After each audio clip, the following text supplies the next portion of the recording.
Church ప్రతిష్ట గొప్ప జరుగుద్ది అనుకున్నా. ఇదిగో ఇలా వాన పడి నాశనం అయిపోద్ది అనుకోవట్లా.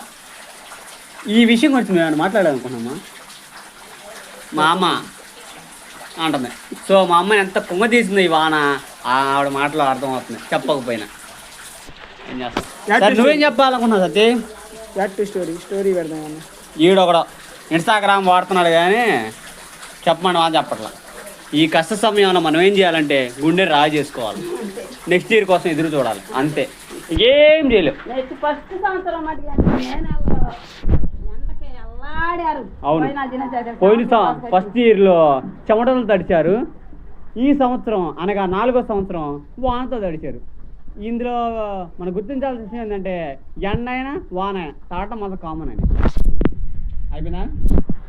అది సంగతి అయిపోయింది.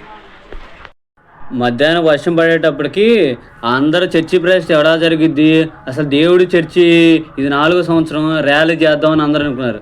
కానీ విచిత్ర విషయం ఏంటంటే రాత్రి అవగానే ఒక్క చుక్క వాన కూడా లేకుండా మొత్తం మేఘలన్నీ ఎటు పడితే అటు పోయినాయి. ఇది గాడ్ మస్ట్ బి క్రేజీ అంటారు కదా, అలాగే అనిపించింది. ఎందుకంటే మా వాళ్ళు ఎవరికీ నమ్మకం లేదు. ఎందుకంటే మధ్యాహ్నం అంత పెద్ద వర్షం పడింది, రాత్రి కూడా పడిద్దాం అనుకున్నాం. కానీ ఏ మాటకి ఆ మాట వర్షం లేకపోతే మా వాళ్ళు చూసారు ఎంత ఆనందంగా ఎంత జాలీగా తిరుగుతున్నారు. మీరు కూడా ఎప్పుడైనా చర్చి ప్రవేశం మీ ఊర్లో జరిగితే ఇలాంటి అద్భుతాలు ఏమైనా జరిగినాయా?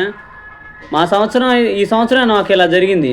గత 3 సంవత్సరాలుగా ఒక్కసారి కూడా వాన్ అంటూ లేకుండా హ్యాపీగానే జరిగింది. కానీ ఈ సంవత్సరం ఎందుకో కొంచెం విచిత్రంగా ఇలా జరిగింది. మా వాళ్ళందరూ ఎంత ఆనందంగా ఎంత జాలీగా తిరుగుతున్నారు. బాంబు